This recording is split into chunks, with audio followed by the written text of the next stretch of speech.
My name is Guillermo Peñafiel, and I teach photography here at UWSP, and I've been teaching for about 26 years now. The show itself it's called Capitulos, and Capitulos means chapters. So what you see on the wall is work from very early on in my career, about 26, 27 years ago or so, a few pieces from there. And then they progress to my later work. And I have the last part of the show is work that I did in Scotland, and at the same time some work that I did with ruins in Mexico. My body of work was influenced by something that's called magic realism. This is the very, very, very beginning.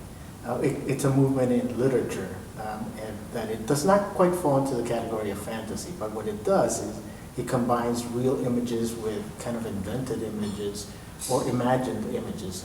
And so having been exposed to that kind of literature, I was working on sort of like visual translation of those. So the main theme behind my work is my personal memories. And my personal memories are built in layers. Some I acquired many years ago, some I'm acquiring today, some I will acquire in the future, obviously. And then when we talk about memory, I talk about personal memory, cultural memory, and genetic memory. So my images are built up in layers that come from different time periods, and then they're all blended into one image that can only exist on the paper that you see on the wall, because it's somewhat anti-photographic. When we think of photography, we think of time, place, and an event.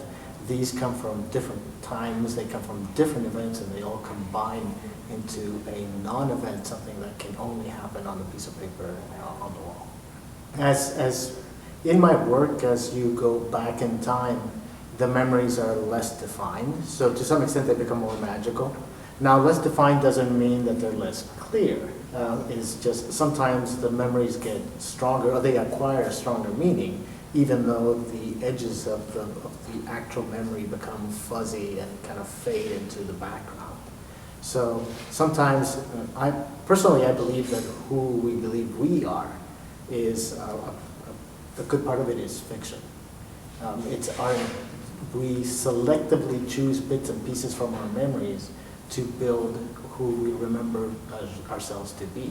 So yes, the older memories, I would say, become a little bit more magical.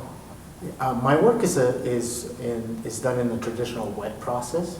So when we think of photography today, most people think digital imaging. And this is done with film and paper and using photochemicals. And on top of that, I work with a format that's called 4x5. A big negative, 4 inches by 5 inches, using cameras like what you see in like the Batman movies, the big bellows cameras, that kind of primitive equipment. So what I do is I photograph using large pieces of film, I process the film, and then I take more than one piece of film, between 3 and 5 usually, and then I layer them and print them in the darkroom, again using the traditional wet process on photographic paper. And I print negatives that are wet, and I also put some stuff between the negatives sometimes. So what you're getting is you're unifying 3 layers visually onto just one layer. When the image is done, it feels like, to some extent, like somebody else made it. It is away from me. It's become its own thing, and I was some sort of a conduit to have it happen on paper. And every now and then you come across one where you step back and there's something, it resonates differently from others. And it happens to all performers. And if a jazz performer is listening to recordings of their work, they'll be like, that one night we were on point. That one night was really worth saving, kind of thing. So, and it's the same with visual artists, and it's the same with me in this case. So there are several pet pieces in here that are my pet pieces for different reasons, but they all fall in that category of they go way beyond what my expectations were at that point. I don't think, when you're asking of expectations from the artist and what happens with the public, I don't think any artist will ever say, well, I don't really care. That is never true. I mean, we may pretend that is true, but that is never true. We all want the audience to come up with something.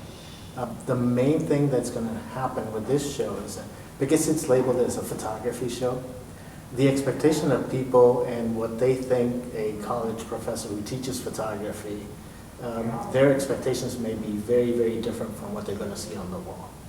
So they expect probably beautiful landscapes, technically super clean images, and my images are not necessarily there. They're complicated and they're very technical, but they're not that kind of nice, clean, pristine aesthetic. So one of the things that I know will happen is that a lot of people are going to come in, they're going to look at the wall, and they're going to say, what am I looking at? And that is a good thing. That is a good thing. Some people will look at the walls and say, this is going to be the most horrible thing I've ever seen in my life, and that's okay. But then there are other people who will come in with a certain idea and walk out having had their minds changed somewhat as to the possibilities of what photography can do, separate from the kind of the documentation aspect that we always see. So that is one of my expectations. I would like to have somebody walk through and come out, not necessarily understand, because I'm not sure that I understand my own work, but come out of the exhibit saying, you know, I was expecting one thing, I got another, but it was an interesting voyage, so to speak. One of the main functions of our gallery, and this is why it's important to have a gallery, is to share with our students. The faculty in this department are all working artists, but we don't necessarily show locally. And it's rather uncommon for us to see the work of our other colleagues, other than in invitations, postcards, etc., show announcements. We don't ever, not ever, but we don't very often get to see their work. So this is an interesting opportunity for me to share with my students, because they have not seen my work, and to reconnect with that notion that once an artist, always an artist, and that we keep making work.